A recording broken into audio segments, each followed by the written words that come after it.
Première épître de Paul aux Corinthiens, chapitre 8. Pour ce qui est des viandes sacrifiées aux idoles, nous savons, car nous sommes tous éclairés. La science enfle, tandis que la charité édifie. Alors, la science, c'est la connaissance humaine. Et enfle, c'est, on peut dire gonfler, grandit, s'accroît.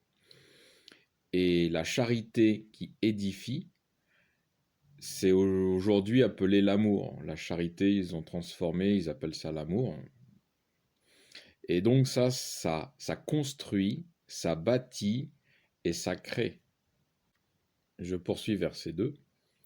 Si quelqu'un présume de sa science, il n'a encore rien connu comme on doit le connaître. Ça veut dire si quelqu'un se base sur sa connaissance, sur la connaissance humaine, sa science, eh bien, il n'a pas compris que c'est pas sur la connaissance humaine qu'il doit se référer, mais c'est à la connaissance de Dieu. C'est pour ça que Paul dit « Il n'a rien connu comme on doit le connaître ». Il n'a pas compris que c'était pas sur la connaissance humaine qu'on devait s'appuyer, mais sur la connaissance de Dieu. Je poursuis verset 3. Mais si quelqu'un aime Dieu, celui-là est connu de lui. Pour ce qui est donc de manger des viandes immolées aux idoles, c'est-à-dire des viandes sacrifiées aux idoles, nous savons qu'une idole n'est rien dans le monde, et qu'il n'y a de Dieu qu'un seul, car s'il est des êtres qui sont appelés dieux, soit dans le ciel, soit sur la terre, il y a de la sorte beaucoup de dieux et beaucoup de seigneurs. Paul ne parle pas ici des démons, ou de Satan même, qui est appelé le dieu de ce monde. Mais il parle des idoles, qui représentent des dieux, ou qui sont des représentations des dieux pour les hommes, comme le veau d'or à la sortie de l'Égypte, la statue d'Artémis que l'on a vue dans les Romains, je crois, ou dans Actes plutôt, Zeus aussi, etc. Il y en a plein, il y en a des milliers. Ces idoles ne sont rien, juste un bout de matière, en pierre, en bois ou autre, fabriqué par des païens. Et ces païens, ils veulent croire que ces artefacts sont habités par un esprit divin, alors qu'il n'y a aucun esprit dans ces choses, ni même la moindre vie. Ils sont vides de tout. Ils ne sont que ce qu'ils sont, une matière modelée par les mains de l'homme. Je poursuis verset 6. Pour nous, néanmoins, il n'y a qu'un seul Dieu, le Père, de qui viennent toutes choses et pour qui nous sommes, et un seul Seigneur, Jésus-Christ, par qui sont toutes choses et par qui nous sommes.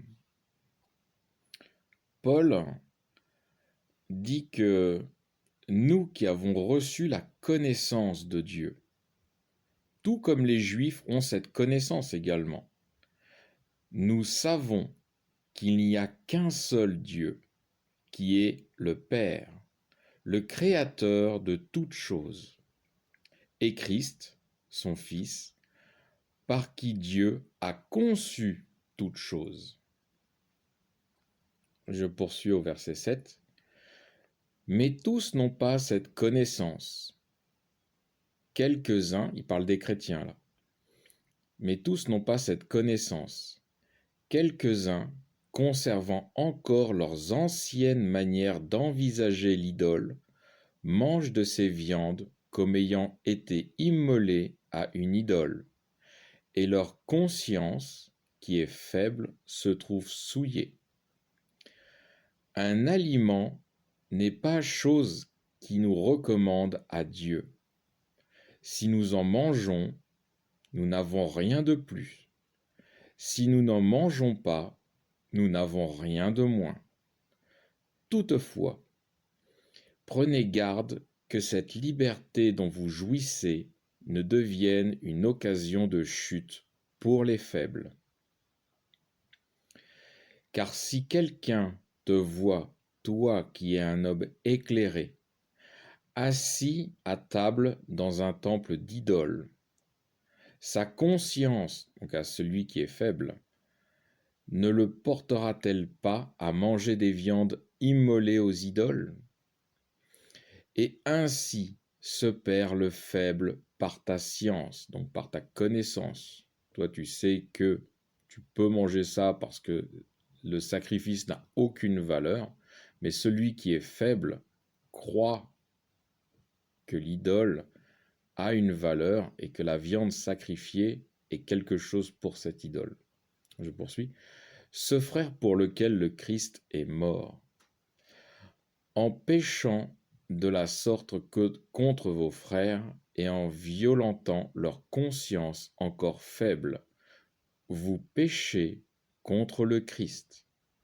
C'est pourquoi, si un aliment est une occasion de chute pour mon frère, je me passerai éternellement de viande, afin de ne pas être pour lui une occasion de chute.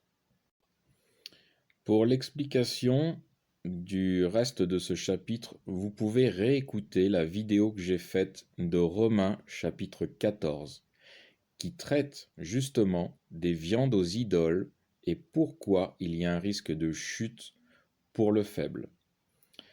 Fin du chapitre 8 du premier épître aux Corinthiens.